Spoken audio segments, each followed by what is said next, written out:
Okay, there we go. Okay, so going back to the syllabus, there is another complex book entry due on Thursday and also both days next week. This one's going to be, I have 7:59 a.m. This is the syllabus for my 8 o'clock class. For you all, it will be 12:29 p.m. I just didn't download the other syllabus, but you'll have one on Kevin Jennings' American Dreams, and this essay will be under Blackboard, under the Assigned Readings tab. And so please do that on Thursday before class starts. Today, I'm going to be talking about the first formal essay. So this will be essay number 1. I'm going to be assigning that and talking quite a bit about that. This assignment sheet is going to be under the tab on Blackboard called Assignments. So I need to probably make this available for you all. That would probably be helpful. My Blackboard is not going so fast right now. It was earlier. So under the Assignments tab, you should all, right underneath the Commonplace Book Entry assignment sheet, you should be able to see this essay number 1 assignment sheet. It's the same thing here. It's the assignment sheet I'm going to be talking about in just a moment. And you can access it DocX and PDF. They should be the same. When you click on this link here, this will be how you submit the final draft. Okay, not due anytime near future, so Wednesday, September 16th. But you'll see when it's due, you'll see the points possible, and then what you'll want to do for these is upload a Word document or Google Docs document, something like that. So do not put the essay in the content box for this. Do that for complex book entries, but not for other assignments that aren't in class, like formal essays and whatnot, because if you probably noticed, I got some emails over the weekend about this. Complex book entries don't format to double spacing and tabs, which isn't necessarily as important for complex book entries, but it will be for formal essays. So I need to be able to see how you're spacing things, how you're putting things in paragraphs, how you're citing and everything. Or we're not going to cite for this paper, but for essays down the road, we will be. So you want to make sure that you're going to be citing everything on the road that you want to put it. So what you usually can do is put it, hit browse my computer, and that if you have anything downloaded, you can see everything that's either on your flash drive or downloaded to the computer. You can also hit cloud storage, which should put anything from like the cloud on Google Docs. I don't know how well it works. The only students I've ever had a problem uploading anything to Blackboard have been to browse the cloud storage. So I'm not 100% sure how effective it is. But definitely either one of these two, I would play around with it well before this date. So if you want to follow along with me or look in the future one of these assignment sheet, you can look here and you can download it yourself and look at it later. So what this is going to be, I'm going to look at this assignment sheet here, and we are going to be writing a narrative. This is the first formal essay. It's worth 100 points out of 1,000, so about 10% of the overall class grade. It's going to be 2 to 3 double-spaced pages. So if you ever forget how long it is, it's at the top of the assignment sheet here. Now, this is going to be the easiest paper we're going to write this semester, the shortest paper, and the one that's worth the least amount of points. So the safest one. This is the breakdown of drafting stuff. So I'll show the schedule again here. Later on, several weeks, there'll be a week where we do, just a few weeks coming up, we'll have scheduled one-on-one conferences. These will probably be around 10 minutes. I might not have enough space to do everybody, so I might need to meet with somebody like outside of the class time. I'm not sure. I try to make sure that as much as possible I meet with everybody in between the class time, but I'm not able to give up more than a week about conferences. But next week I will schedule in-class conferences, and this means I'll send everybody an individual link. You won't be using the link for these classes. The formal classes will not be held, so they will technically be canceled, but I will be meeting with everybody for the individual 10 minutes. The rest of the time you should be working on your paper because it will be due the following week. So before this time, this week here, you should have some type of draft ready. Won't be a final draft necessarily, but you should have started writing it by week 4. Okay, preferably before then. So you got about 2 weeks to submit a draft, and then we have peer review. So normally in conferences and peer review, when I'm in the physical classroom, I've just had students just kind of bring in their work the day of, and Again, I either share it with somebody for peer review and I look at it right then. However, this is a little bit different. So you are going to have to send it to me. So with the peer review, I'll probably, depending on how conferences go and where everybody is, I'll probably have everybody send it to me the night before peer review, because it does take me a little bit to put together a peer review. I can't just say, here, exchange a paper, and then you're done. So it takes me a little bit longer, but we will be doing it during the class time. And then conferences, ideally sending me a copy of your essay like before, because we only have 10 minutes. So if there's any like problems with technology, if there's any issues with me having to send it to me and I don't get it, that's time within those 10 minutes that are wasted on technology problems. We should be using the entire time to talk about your paper, because those 10 minutes will go by fast. And those are just between me and you. Again, I'll schedule those next week. But the paper as a whole, the peer review will be worth 10 points over the 100. So the final draft is worth 90 points overall. Peer review is sending in a paper to get the whole 10 points. You send in a paper to be peer reviewed, and then you participate in the peer review, and then you comment on your peers' papers, and you also, answer any questions that are on the. I have a list of questions to ask and answer about your peers' paper. And so conferences are the week before it's due, and then we have peer review, and then the next day, Wednesday the 16th, the final draft is due. So you're writing a narrative, which is essentially a story about yourself. And the reason why we read this chapter out of the textbook, chapter 4, Recalling and Observing, is because when you're writing a story, you want to make sure that you do give sensory details, you're specific and descriptive. And this chapter talks a lot about that. So I'm going to talk about the chapter a little bit after I get done with this. And if I have any questions that need to be answered, I will do that as well. And really, just the whole chapter is good advice. There's 2 examples in there that if we have time, we'll talk about that are narratives. One's a professional essay, and one is the student essay. And I'll talk kind of a little bit about both of them later on. And I'll bring in Thursday's essay is a narrative, so we'll read that. Next week, we'll read example student essays as well. But the purpose of us writing this narrative is that a big skill we want to learn for this whole semester is critical thinking. Okay, critical thinking and analysis. And it seems like it typically is a lot more difficult to analyze something that you're not familiar with. So if you're looking at song lyrics, or if you're looking at a poem, if you're looking at a news article or a piece of research, if you're looking at anything, it's a lot harder to analyze something that you're not familiar with. So the second and third paper we write this semester will involve that. And so our starting point here in essay 1 is something you are familiar with. So ultimately, you want to dig a little deeper. You'll tell a story. You'll show what the purpose is to your reader, and you'll be able, hopefully by the end of the final draft, just have a lot more in-depth and purposeful essay through drafting. And so that's kind of where we're doing with this one. Your first step for this paper is to figure out what you're writing about, which also can be said as brainstorming. This can be done in many different ways. Some of you might already have the exact idea what you want to write about. Others are probably scratching their head going, I have no idea what to write about. You've only had like 5 minutes to think about it, so it's okay if you don't. But a good basic starting point is to generally ask questions about yourself. Where are you from? What schools did you attend? What's your favorite pet as a child? Kind of pretend you're asking yourself those security questions on a website, like when you're trying to, get a credit card or sign up for a website or something. Those can be really annoying, but you never know. Sometimes brainstorming can help you think about something in your life that you might not remember immediately without writing it down. These are specifically, and we didn't write a diagnostic essay this semester, so forget that. I will delete that. I made a mistake and didn't delete that. But this essay, observation strategies. Again, the whole chapter is about observation strategies. How do you observe something from a memory?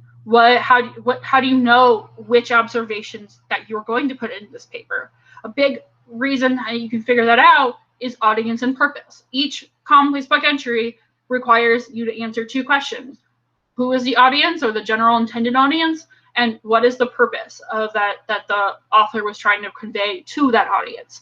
The reason for that, again, this first paper, you are going to need to ask those questions of your own writing. So we need to be able to practice this with other essays in order for you to be able to answer those questions about your own writing.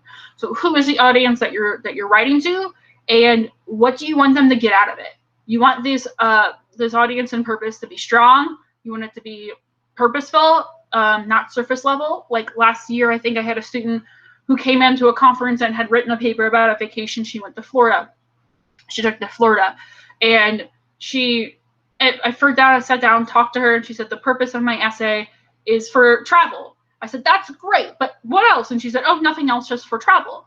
And it's okay to write about travel, but there needs to definitely be more substance there. That would be great if she was writing like for travel guide or travel magazine, but you're only writing a story, you want it to be purposeful. So it could be something about bonding with your family members or learning something about that experience.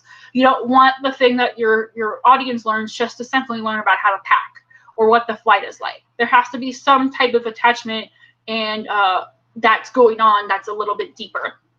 And I have a plethora of examples that talk about this, but again, we're going to be asking questions about ourselves, about the stories. Think critically about this experience that you've had. It should not be fictional. It should not be made up. It should be a real and true story about yourself. And so the final draft should not have these questions necessarily. I had one student a few years ago who took this and to say, oh, my final draft, it's just going to be literally a list of answers. So her paper was, my name is so-and-so, I'm from this place, I went to this high school, and your final draft should not be that. It's strictly for brainstorming purposes. So after you figure out kind of a realm, maybe say, oh, I want to talk about high school, then you kind of go a little bit deeper. Well, what experience at high school? Could be trying out for a sports team, or something you happened with you and your friend.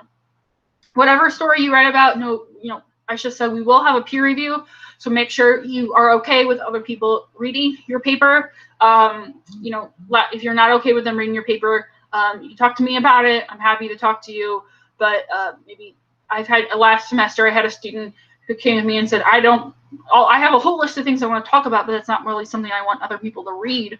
And the whole purpose is to have a reader read this. So I think she ended up writing about the birth of her child. Don't have children, it could be something else, like maybe you have a younger sibling. I've had students write about the birth of their younger siblings before, if they remember that.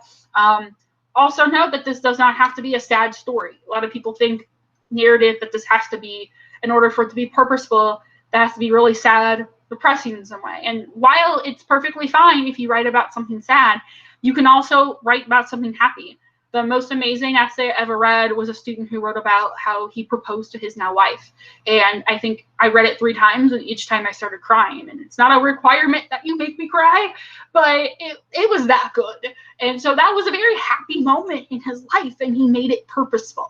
So it doesn't have to be sad, it doesn't have to be happy, it has to be purposeful. That's the main thing. And a lot of times, you want to be able to revise and edit. Revising for that purpose. The details you use in your paper should be to help that purpose come through. So don't just be descriptive just to be descriptive.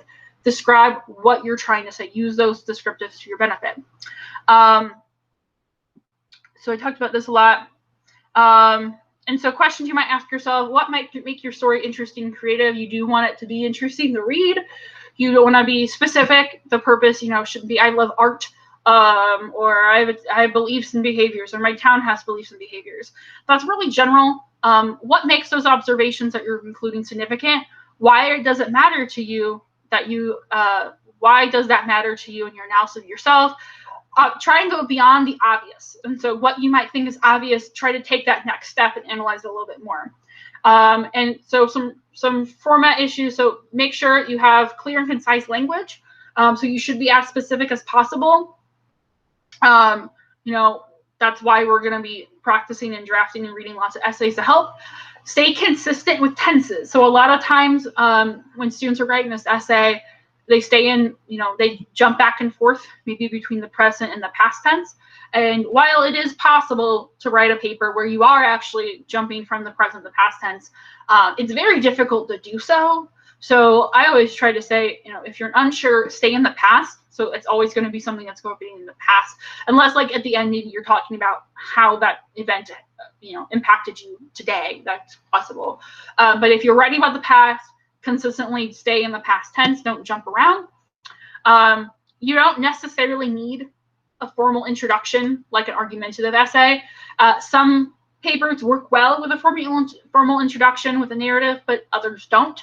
And so you don't necessarily need one. A lot of times when I'm reading an essay, it's just say delete this paragraph in the beginning, and it works really well starting from the second paragraph. Typically try to avoid the word you.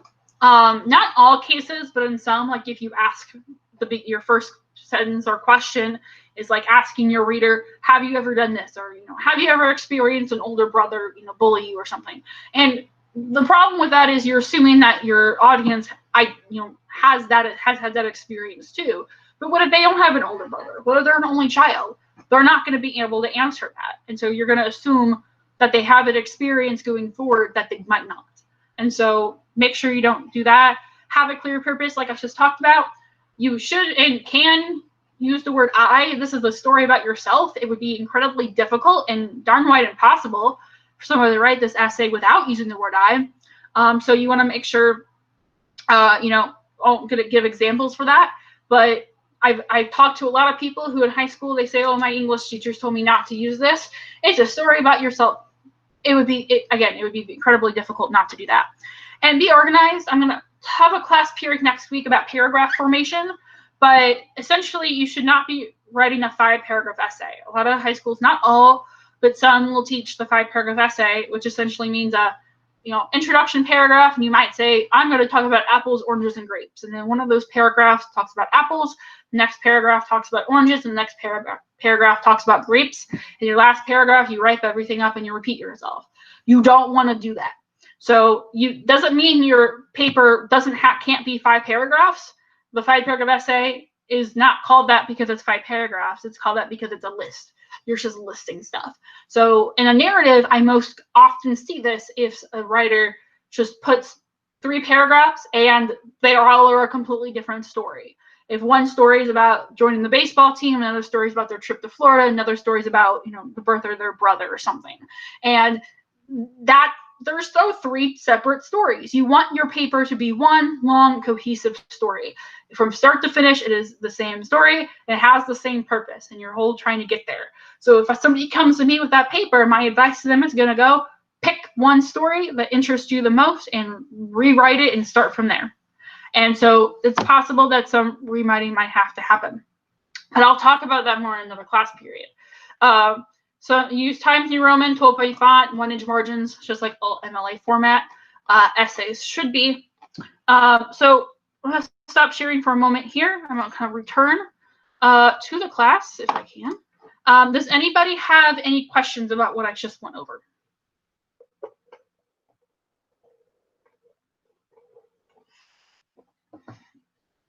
As I take a break.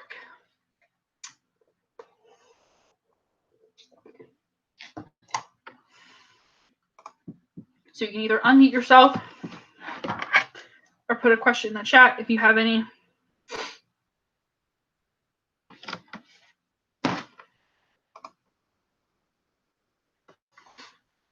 Okay, doesn't look like I see any questions. Yeah, I don't see any questions, but I'll give it another second. Okay, so what I'm going to do now is I'm going to present my screen again. And I'm going to head over to my digital copy of the textbook. So this was the chapter reading we had for today. I sent out an email over the weekend that said you should read it all, the essay, page 48 to 68, not only the example essay. So all of it should be there, and you should be citing the entire chapter. There are a few points that I think are really helpful in this chapter I'm going to talk about. And that is, one of them is strengthening a thesis. So when I say purpose, that's another word for argument or thesis. And so it's just easier to think about it as purpose in this narrative. It doesn't have to, for the narrative, it doesn't necessarily have to be one sentence. but it can be more than that. I mean, we'll talk about that in relation to the example essays we had. But questions you can ask: does a thesis convey your main impression or idea? Does it clearly state why the experience or scene you're writing was significant or memorable? Again, you should be saying why this matters. Why is your reader reading it? Does the thesis focus on a single main idea as opposed to various aspects? So you could have the same story and write 10 different essays about it, and all have different purposes. So your essay, the entire essay, should have one unified purpose, and a unified point to it. And does the essay need to be refined, or thesis need to be refined in response to any new insights you've gained? As the writing process occurs, again, before you submit maybe that conference paper or the peer review paper before the final draft, you might discover something new. So at the beginning, you might think, oh, this is my purpose. But as you write, as you remember more details about this experience, your purpose might change. And so note that you might have to revise a little bit to fit that. So keep coming back to this. Ask yourself these questions as you are writing. And some other questions down here. These are questions that you might ask yourself too. I'm not going to necessarily read them, but when you're doing peer review, these might help as well. But this is revising your draft. And I want to ask everybody, what comes to your mind when I say the word revision? When I say that word, what does that mean to you?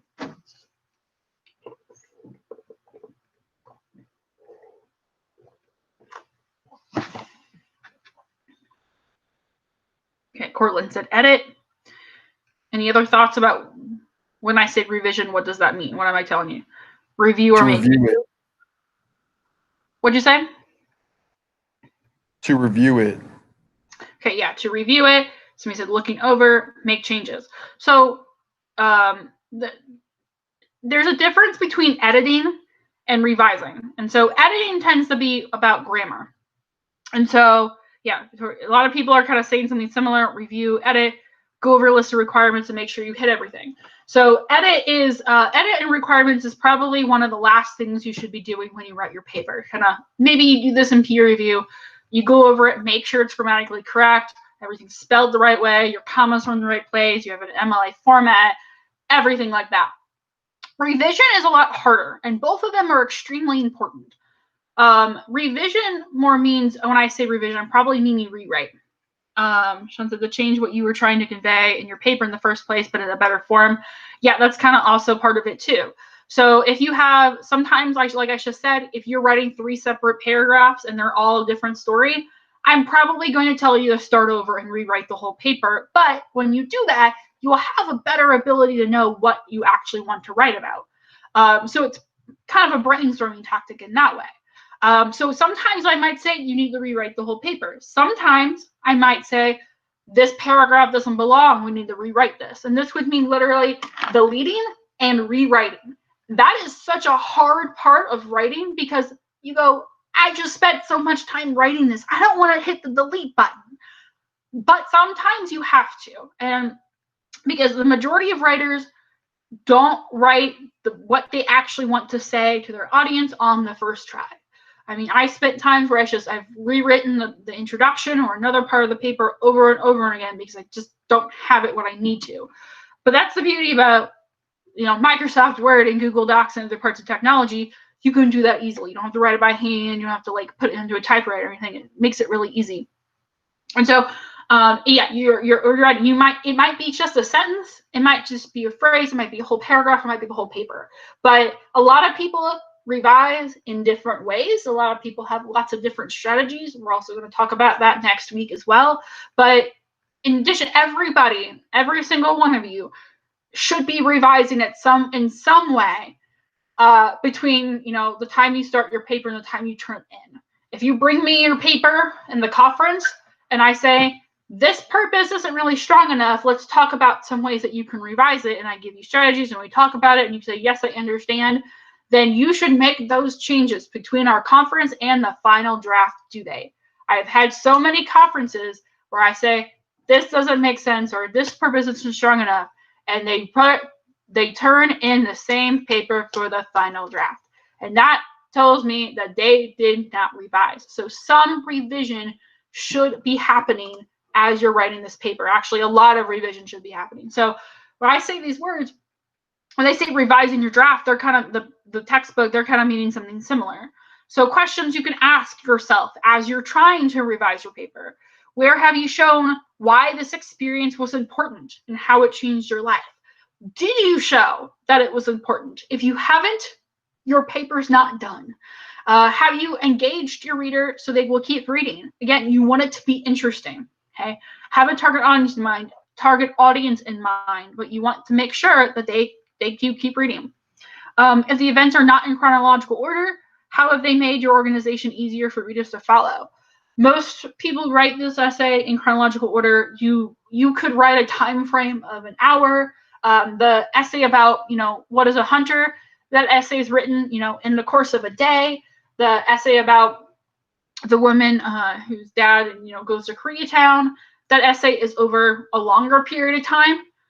So it kind of depends what the purpose of your essay is, what time frame is. There's lots of different ways to show chronology, meaning timeline. You could think about, tell people how old you were. You could tell people, what grade you were in. If there's just you talking about younger, when I was started high school or something.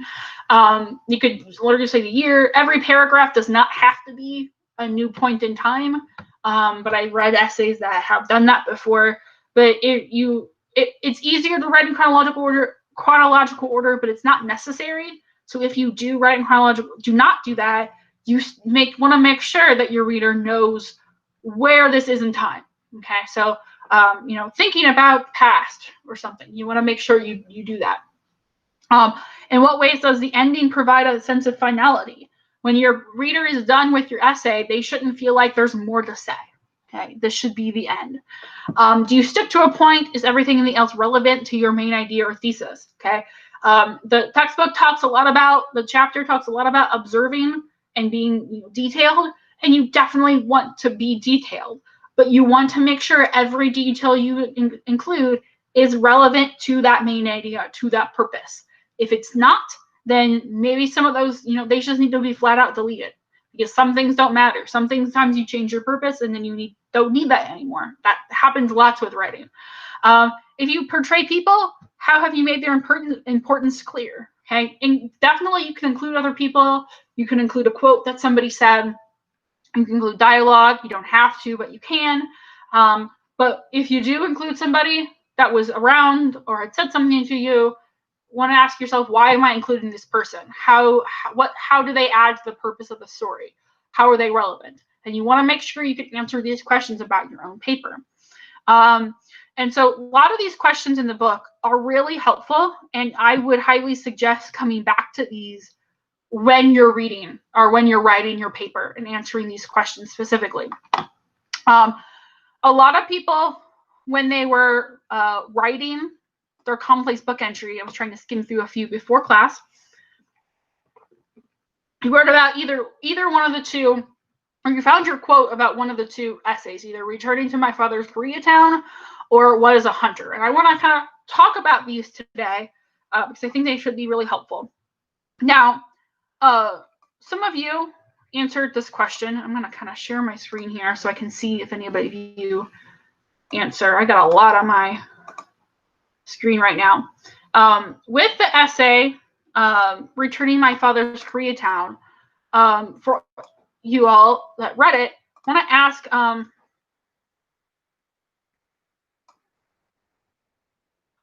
I'm reading a comment. Okay, that's fine, Jacob. I'll talk to you after class. I will say I don't have a lot of time to talk to you. I do have a class at 2 right after this, so just a few minutes that I have, but yeah, I'll stick around. And so what I'm going to ask about this, I'm specifically talking about the essay, Return to My Father's Koreatown. For those of you, when you read it, who do you think the audience was? So who do you think the general target audience of that essay was?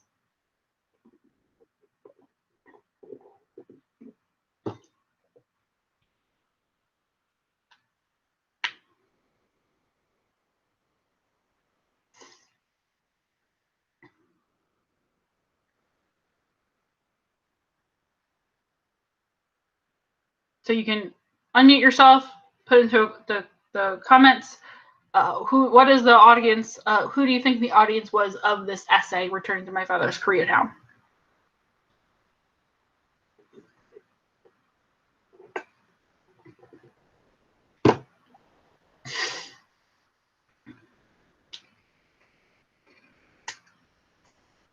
Okay, young adults, or even family directed. You never know how much time you'll have with loved ones and the random nostalgia you didn't know exists. So yeah, so we got young adults, families. Yeah, so I'm assuming the purpose is in there in that comment as well. That's not what I wanted to do. My computer did not do that right. Okay, so I have a chart here too. In the chart, I have audience on one side and purpose on the other. And what I like to do this just so you can see that there's usually multiple audiences and multiple purposes that could be for each piece of writing. So it's not just one, and a lot of times there isn't only one quote unquote right answer. There can be wrong answers. Like, you're probably not going to talk about zoos as the purpose or the audience or people who like to go to zoos. There's nothing in this essay that has anything to do with that. So there are wrong answers, but there are also a plethora of right answers too. So know how much time you have. Loved ones, yeah. So young adults or families, kind of being able to cherish the time you have for those people and don't take them for granted. Any other audiences or purposes that you thought of when you were reading this essay?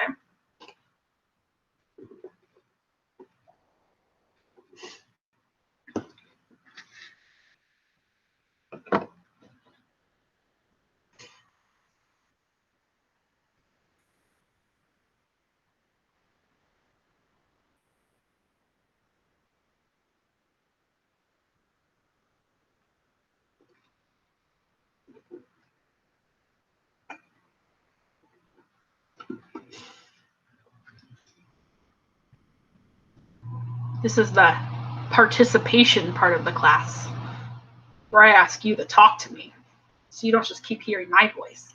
Okay. Another audience could be older people. How she described traveling writing. It's okay. So there are a lot of times I go on a buddy trail. So I'm just going to put older people here, and we'll come back to that. Older, I'm just putting individuals because it just seems weird to say older people or more mature people. Yeah. Like, so people with divorced parents, she speaks about how the divorce made it hard to see her father. Yeah. So so say people with divorced parents. So if somebody, a child, either young or adult, if you do have parents who are divorced, what would be the purpose of that? What would somebody like that get from or learn from this essay?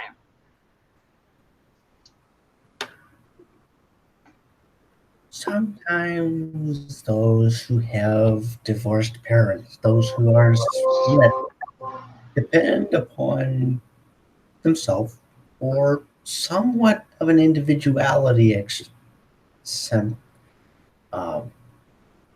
aspect where sometimes you have to fend for yourself in specific situations. Okay, so I heard you say something about like individuality, so or like independence. I think you said. Did I hear you correctly? Yes, you did. Yeah. So something about I cannot relate to this. My parents have been married for like, I don't know, 35 or 36 years. I've lost count at this point. It's kind of a ridiculous amount. It's crazy. Yes, but that's why honestly I don't know because I'm not part of that. But Again, what? again, about certain things which some of my family members, they've been divorced, they've been split, but they're still in the family. And they have different lifestyles than certain people. Like, for instance, my grandfather lived well, before he met my grandmother, he he worked for the government. He lived in the black neighborhoods. He lived in the near ghetto areas, and the problem was it was some people didn't get along properly, and it was a um, it was a difficult living experience, but there's a learning curve to anything depending upon what the situation may be. So I'm correct me if I'm wrong, but are you trying to say that like if somebody who has divorced parents is reading this essay, they might kind of learn about how it is to have like two different worlds instead of one unified world? Yes, Okay. yes. So two different kind of worlds or families, because okay. My family that is divorced, it's just not specifically my parents. Somewhat a pocket dimension. Think of it like that. Yeah, definitely. Thank you for explaining. Let's see. So Sean said, I'm going to go down the chat because there's a lot of people who said more things that I didn't get to. Some individuals who experience a sense of belonging, okay, for a feeling of home when they dive deep into deeper cultures. That's interesting. I'm gonna start copy and pasting these things into this box because I'm not gonna write all this out. Okay, yeah. So if somebody is, I think Tori, you expanded on that. You said her father had the American dream to travel and explore, but still felt the form of belonging in the Koreatown and the newspaper, which also ties to the nostalgia. Um, so trying to kind of connect these dots. So you were talking about an older individual. So Tori, were you trying to talk about like an older individual who kind of has these dreams but maybe not be able to fulfill them? I don't know. Yes. Okay. So what's the purpose of this? So if an older individual, I'm just gonna add this to the audience / someone who might have dreams but unable to fulfill them because her dad wants to travel the country but ultimately never gets to. No, doesn't really do it. I think he passed away before he was able to do any of that. What would somebody, or maybe somebody's like family, so like somebody was reading that and their parents never got to like travel the country like they wanted to or have this dream, what would be that thing that they learned from this essay? What would be the purpose of that? Again, sometimes it can be a racism deal where you never know about certain communities where some communities have rights, some don't. And I'm not trying to get politically correct here. And if I do, then my apologies about that. But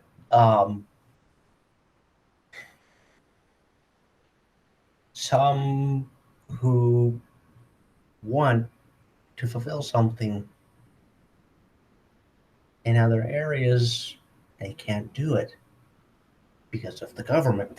And the government is basically stripping away their rights, basically making everything, their life, difficult. So are you referring to the fact that her dad was an immigrant? Immigration. So that's what you're referring to.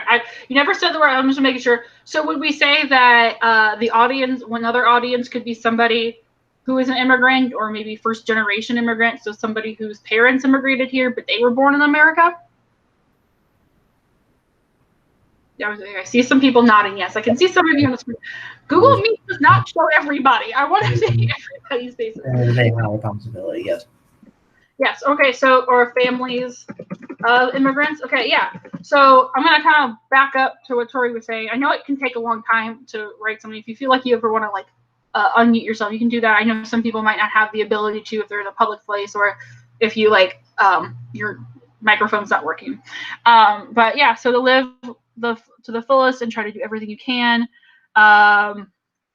And she says, depending on the bond a child and their parental or adult figure may hold, the child may even pursue going through the parents' dreams and fulfilling them.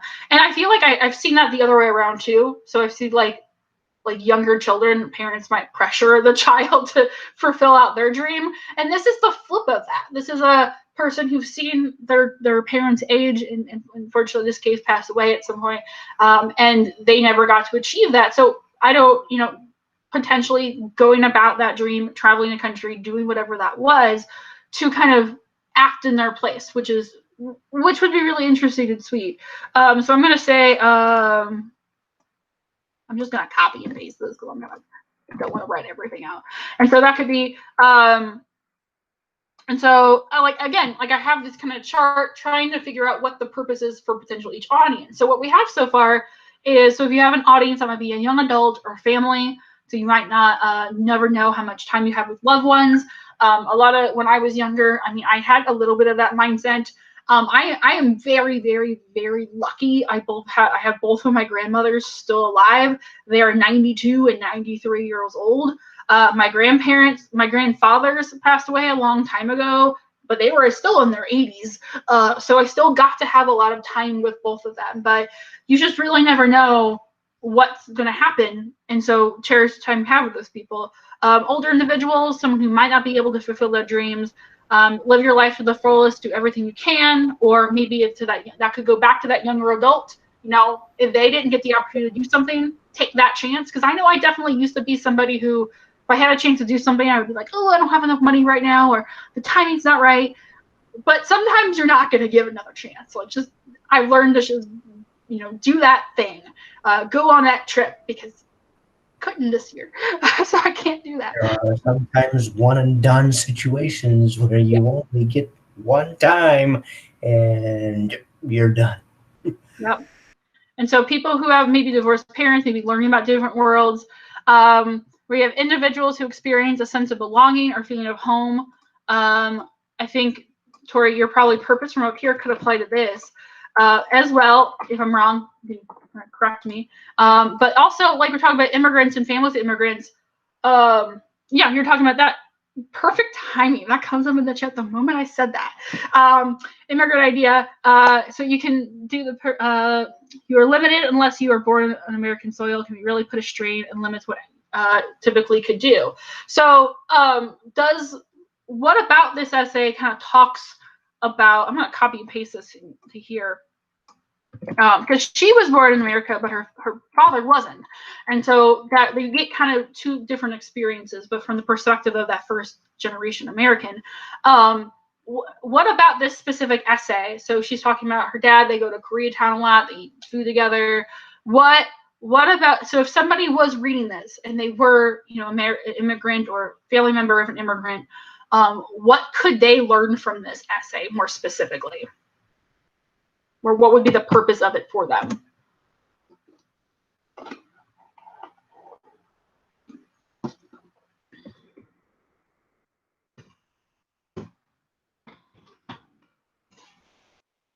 So Victoria said how she portrays her father and his struggles of work and trying to branch out, but the precautions you'd have to go through in order to not get into trouble. So, oh, sorry, just caught my throat. And so somebody would have to be able to learn. Trying to think how that would be worded. I guess they would have to. I'm trying to say, be more careful about where they go, and that might be a reason why he couldn't have traveled potentially.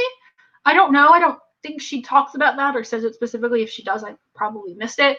I did read this essay like 3 times over the weekend, but I'm very tired. So I might, so limits where he could travel. So limits in general, kind of as I think somebody was saying earlier. So limits on where they can go. In my earlier class, I had somebody who was actually, their family was from, forget which country, but an Asian country. And she was, daughter of immigrants or child of immigrants as well. And she was kind of talking similar on this line, because again, I can't really speak for that because I'm not an immigrant. I was born in Bevel, Illinois. So we can't really talk about that from a personal perspective either. But, they can identify with that a little bit more. Think about how I know she talked a little bit about how, an Asian parent might act differently, might have stricter standards, might have some of those standards that might be a little bit different than somebody who is from another culture. And also, just I got tied to the food part. Like I was like, ooh, I love Korean food. Let me look at this. So learn, and even if you're not immigrant or part of that immigrant experience, your family isn't, I think learning about that experience is still really interesting, because this essay isn't necessarily about her dad immigrating from Korea to the United States. And she does talk about that a little, but the whole essay is about this relationship between her and her dad is an immigrant, so that becomes part of the story, becomes a deeper part of that, right? And so limits are where they can go. And he doesn't really want to, he's older, so he doesn't really want to like break out of his standard. They keep going back to the same restaurant. It makes him feel like it's a sense of that authentic Korean food that he can kind of go back to, which is really important, I think.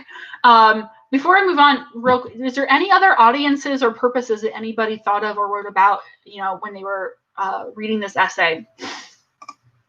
Before I kind of move on a little bit.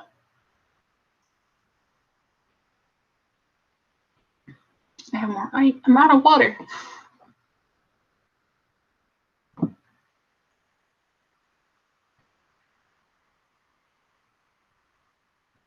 Okay. So Tori's saying, I got lots of this. Asian parents are just immigrants or somebody who doesn't fit the typical American profile tend to push their children harder than natural Americans, so you don't have to worry about life in general or struggling trying to fit and stay in. And so, yeah, that's true. That I can't speak, again, can't speak from experience, but I do hear that's what my student in my earlier class this morning, what she was saying, because they do understand the limits that they have and the restrictions. And so they want their children potentially, not saying like a general statement, but they might want their children to like have more than what they did earlier on in their life. So they want to push them harder. But from the child's perspective, that might seem hard. I would think so, personally. I can't say though. And then you say, so Alana, you said people who want to travel or who have traveled. So why do you say that? I think that's excellent too. Why do you think people who travel? I'm gonna copy and paste this. I'm done with this.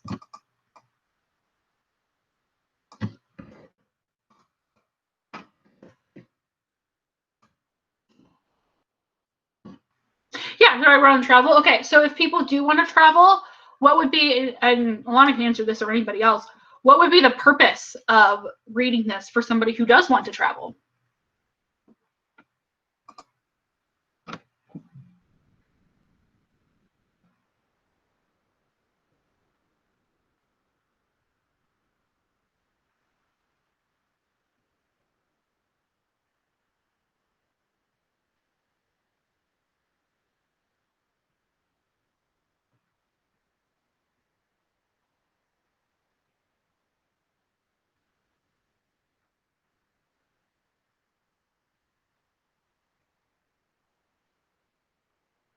Okay, Tori said the experiences again. So, kind of thinking about the experiences and memories, maybe, yeah, what they could learn from it. I also want to say, like, this, I think that's part of it. Remembering that when I say purpose, I'm kind of meaning like a main idea. And so, wanting to say, like, when somebody reads your essay, or reads this essay, they should be able to say, why do they read this? What is the point that I got? Or what could the point be the point that another group of people would be able to get from it? And so if somebody, you know, travels, the experience and memories. Okay, all right, kind of going back, like you said, going back to that kind of live to the fullest, traveling before it's too late to do so. I don't know. I think I got an email from another. I got 3 emails up on my computer. I think I got one of them. And seeing that you shouldn't wait, today could always be the last day. Yeah, so Cortland said something similar to what Blake said. Travel, yeah, so kind of the idea to do that. And so these are all excellent. We've got 6 different potential audiences with 6 different purposes attached to them. And so that's only from talking about this just for a little bit. If I go back to that essay, it's hard for me to look at this. So I got this on the right here. If you can hopefully see my screen, once you kind of have an idea, and this is kind of trying to show you what you could do with your own essay through reading hers. Once you have, say hypothetically, you know, I don't know what her writing process Rachel Rakis. I don't know what her writing process for this essay was. But say hypothetically she did this. She wrote down purposes, and I don't know what her actual intentions are. I never met her. I only know her from this essay. But say hypothetically this was like a version of what she wrote down. If you were reading this essay, what she would want to do next is make the details in her essay fit the purpose. And so we're not going to read the whole essay. That would take a long time. But I just want to read a portion of it. I'm just going to read the first paragraph. And I'm going to read it and see. I have the, hopefully you can all see all of my screen. I have the chart that I just did on the left, and I have the book, the scan of my book that I have on the right. And you can also look at, if you have the book in front of you, you can also look at that too. But it says, you know, the first paragraph says, for many Koreatown's bright signage, for many, Koreatown's bright signage, plethora of restaurants, and popular bars make it an exotic and trendy section of Los Angeles to visit. But for me, within its large community of ethnic diversity, Salvadorian, Mexican, and Korean immigrants is where I feel at home. My parents immigrated to the U.S. from Korea in the 1970s, and I was born in Los Angeles. They first settled in Koreatown, then soon moved to the northern part of Orange County, where I grew up. So I'm not reading the whole essay. I'm only focusing on this first paragraph, but sometimes the first paragraph is really important because it allows the reader to become interested. It allows the reader to see, how should I move on? Do I actually want to read this? So what specific details, words, phrases, any parts of this paragraph help you or help an audience understand one of the purposes we listed here?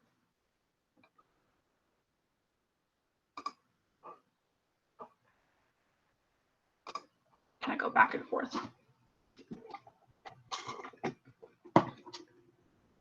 I copy and paste it, but it won't let me.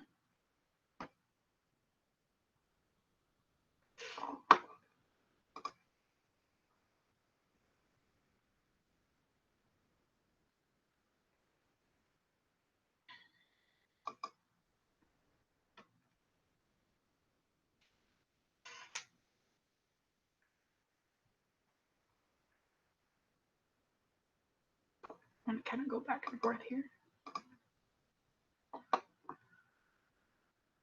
So if anybody needs me to repeat the question, I just read this first paragraph and thinking about, I have the list of purposes here on the right, something specific, either a word or a phrase. What details from that paragraph help a reader to understand one of the purposes that we discussed just a moment ago?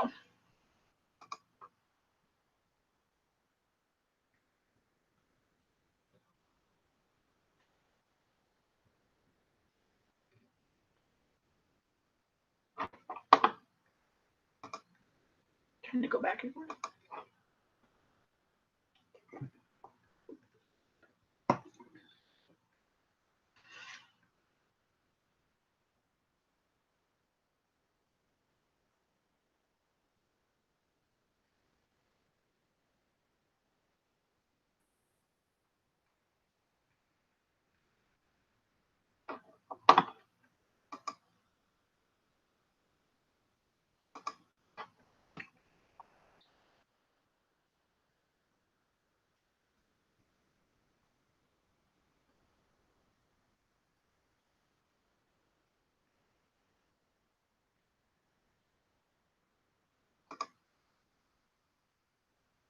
You can put your answer in the chat, or you can unmute yourself and talk.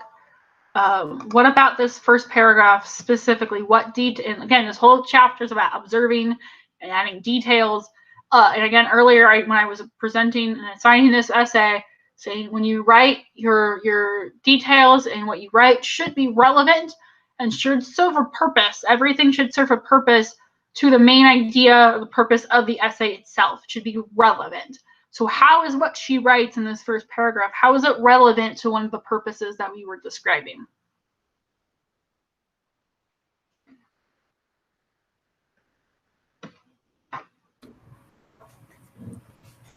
Again, I could be wrong, but immigration is the big thing here. So what specifically in the first paragraph is relevant to that. Different nationalities coming from different areas of the world, all coming together to one single central point, or centrifuge, if you will, to one center point to have their different stories, if you will. Mm-hmm. Yeah, I mean, she lists 3. She says Salvadorian, Mexican, and Korean, and or merging in kind of Los Angeles, and specifically she talks about Koreatown, and so those places around Los Angeles are relevant to that Koreatown. Yeah, so we've got. I'm going to highlight this here, just so we've got that. We've got specifically, and she even uses the word. She's what happened? Go back. Make it bigger. There we go. I don't know what I did. I tried to click on something. I tried to highlight it. It didn't work. And she says, she talks about when specifically her parents immigrated to the U.S. from Korea, which was 1970s. And so, yeah, but doesn't necessarily talk about what limits or where they can go, but it does mention that audience, okay? So, and also, I want to say, not everybody that's talked about in an essay or a piece is necessarily the audience. It might mean that they're talked about, but it can be an audience, but isn't necessarily that. So it doesn't really talk about, and this is only just the first paragraph, but it's hinting at that audience, okay? Any others? I'm going to kind of go back and forth. Any other pieces of this that point to any other audiences or purposes that we kind of talked about? Just in the first paragraph. I could read the whole essay. I don't think you guys want me to hear me read it. I don't want to hear me read it.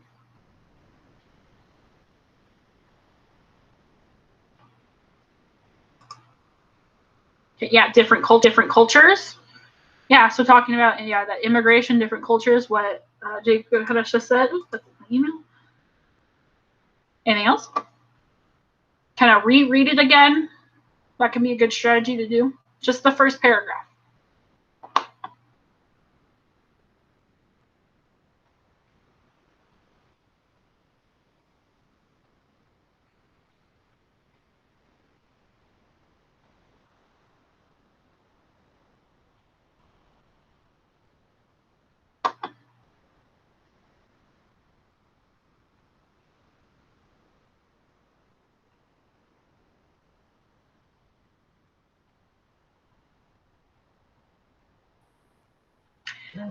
Or I could ask, is there anything in this paragraph that's not relevant to what the purpose or audience to her? Is there anything that doesn't need to be there? What could be left out?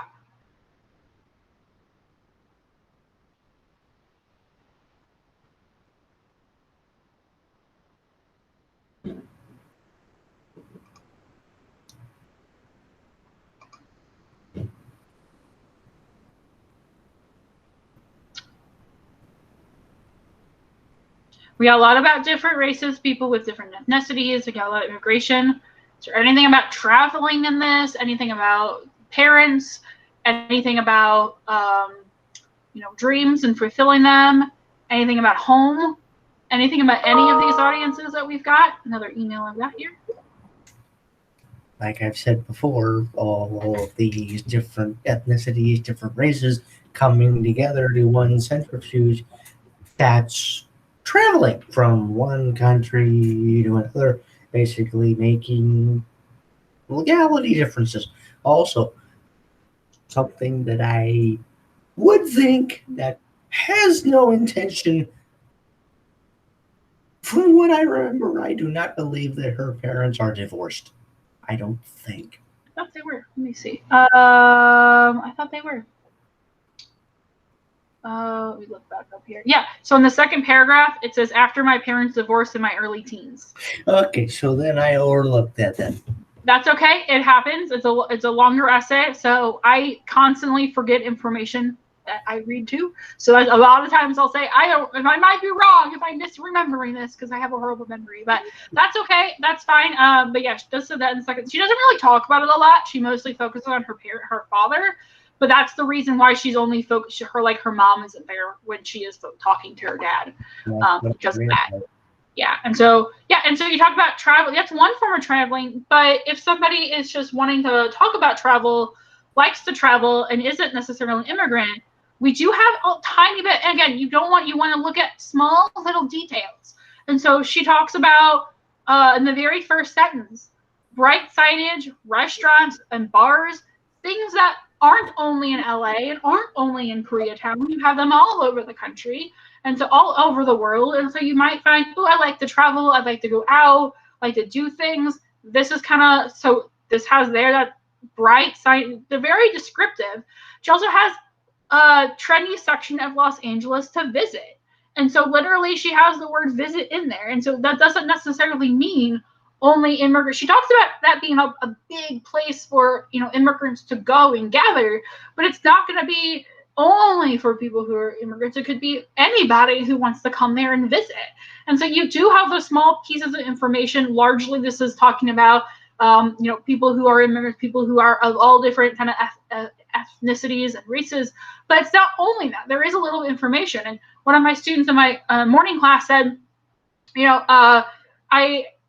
she says she typically thinks of LA as only like lots of traffic and lots of different sports teams, or you might go to like the set of a TV show or a Hollywood set or something. But you don't typically, she and I agree, don't typically think of LA as a Koreatown, and then learn something new, even if you've never been to LA, if you don't have any relatives that are from Korea, even if you do nothing of that, still kind of get the sense of, oh, wow, there's more to LA than I thought. That's interesting. Because in St. Louis, even, we have lots of different areas that aren't necessarily, there's an Italian part, you got the Hill, there's lots of, I think there's a Bosnian area, I think I might be incorrect. I don't live in St. Louis, again, I live in Illinois, but I love going to different restaurants and getting something that's authentic. I love the American Chinese food you get from China King, but what I love even more is something from a restaurant of somebody who actually either is from China or their family's from China or they've been there and they actually know what it is, or anywhere else in the world. And so I got a few extra points here. So Blake's saying with the first question, the way she describes Koreatown paints in a sort of tourist attraction. So yeah, like I was just saying, it does paint that kind of idea. It's a new place. It's not your LA that you might think of that's in a movie that has like 3 hours to get, what should take you half an hour to get to. And then Sean says also the quote, but for me, within its large communities of ethnic diversity, that's where I feel home. The central point, because she's mentioning all of the cultures that are within Los Angeles that give her a sense of home. And by experiencing these cultures also gives her father a sense of home since he immigrated from Korea. Exactly. Yeah, that's fantastic. It's a central point. It's combining all of these things. It's travel, it's immigration, it's lots of different cultures. In the second paragraph, she talks about those, people with divorced parents, and she does hit on a lot of these later on in the essay. But even this, I want to talk about just that first paragraph has a lot of these overlapping purposes and audiences in there. And when it says where she and her parents moved throughout the U.S. doesn't pertain to their immigration to the U.S. and not through the U.S. It does talk to the U.S. and not around. So her dad's dream wants to be about moving, like traveling and visiting other places in the U.S. And I think that's it depends on how you're defining travel. So if I'm traveling, Portland, Oregon, like I wanted to go this summer, I'm not going to move there. I'm not going there. I'm just to stay, or I'm literally just going there to visit. I want to visit there. That would be something that her dad wanted to do. But in the 70s, when her dad, immigrated from Korea to the United States, to California, that was more of a move, going from one country to another, one culture to another, drastic change in her life.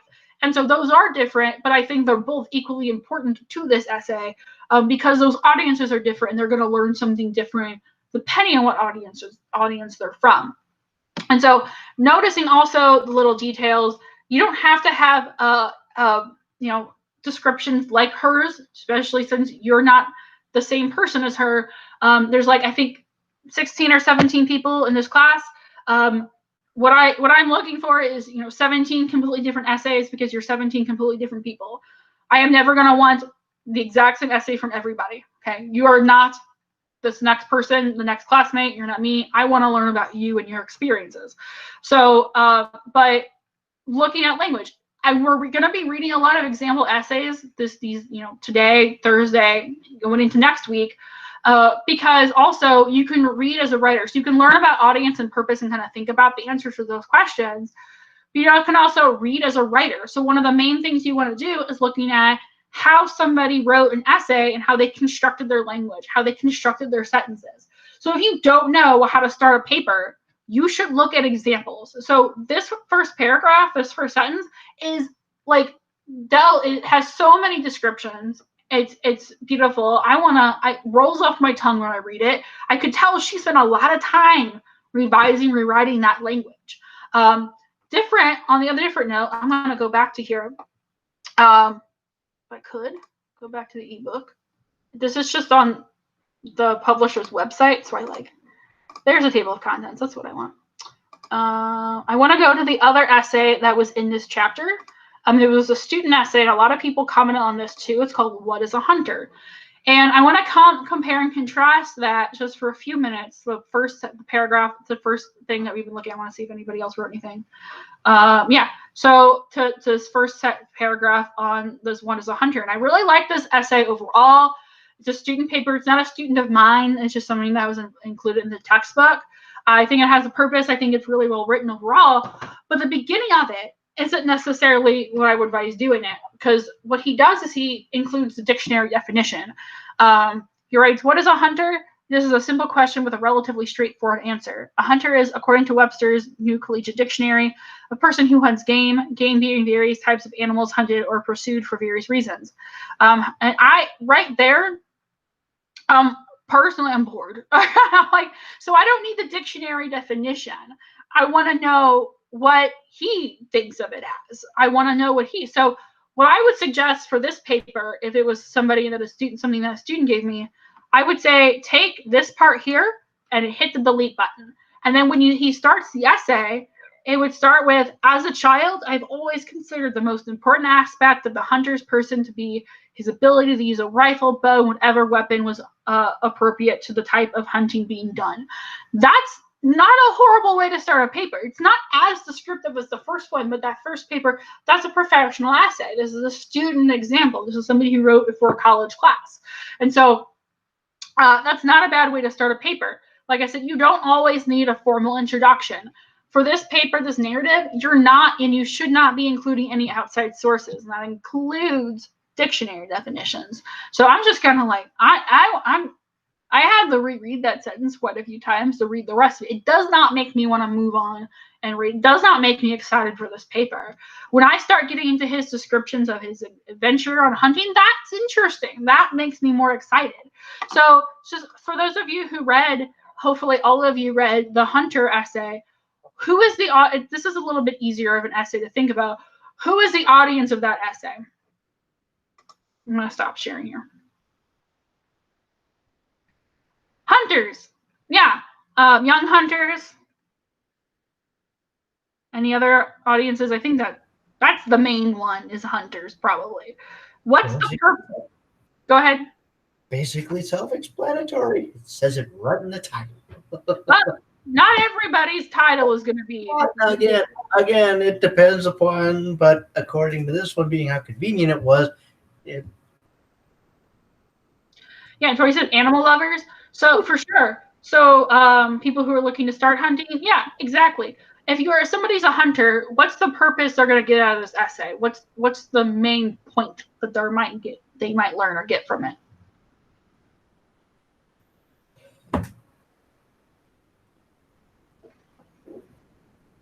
Okay, be prepared. Yeah, the brutality of killing, hunting game. Hunting is more than just killing animals. Be considerate of the animal's life, for sure. All of these are correct. Preparing for hunting. Yeah, I would have a long list. So one audience is hunters, and there's a lot of different purposes to it. So you can have multiple purposes for the same audience. So I'm preparing my screen again, sharing my screen again, make sure I'm doing that. Oh, no, not doing that. Sure, I got a few minutes left. At the end of his essay, the very end, he has few sentences. He thought, I realized that there is much more to being a hunter than knowing how to use a rifle. I turn and walk back to the pickup, riding the rest of the way home in silence. So he's realizing that no, there is more. Like he's not saying nobody should ever hunt ever. He's thinking about the morality of it. Yeah. Yeah, sorry. Yeah, double standards. And so yeah, it's gonna be a waste. We're not gonna eat this game. We're just gonna it's just a wasted life. They're saying kind of if you're gonna kill something, use it, eat it, use it for a life source. That's kind of his main point. Not everybody's argument has to be at the end. Not everybody's argument has to be something about morality or like that. But there should be some type of purpose to your essay. So when I talk about these two, and notice how his essay, he builds, again, his stories only within that day. And so he's not going like, when I, 5 years ago, I thought about this. He's not doing it. He's just talking about that one day. You can think about the past and kind of stretch back. There are lots and lots and lots of things to write about this essay for, and there's lots of ways to do it. There are not going to be just one right way, and I think that's part of writing. There's lots of wrong ways, like don't write a 5-paragraph essay. You want to be specific with your language. You want to have a point, and your details need to be relevant for that point. And so with these two essays, right now, if you're like, I don't know what to write about, neither of these two helped me, through the next week or so, we're going to read another example essay on Thursday. Next week, we're going to read example student essays from my previous classes. I think that might help you a little bit. But start brainstorming. I would say do that in the next few days. Start brainstorming what you want to write about, and make sure you're doing that. So there's another complex book entry due on Thursday. So make sure you do that, and make sure you look at my comments as I start grading those complex book entries for Tuesday. And I'll stay and talk to Josh here for another second. But yeah, you can go. It's the end of the class period. But have a good day, guys, and I'll see you on Thursday.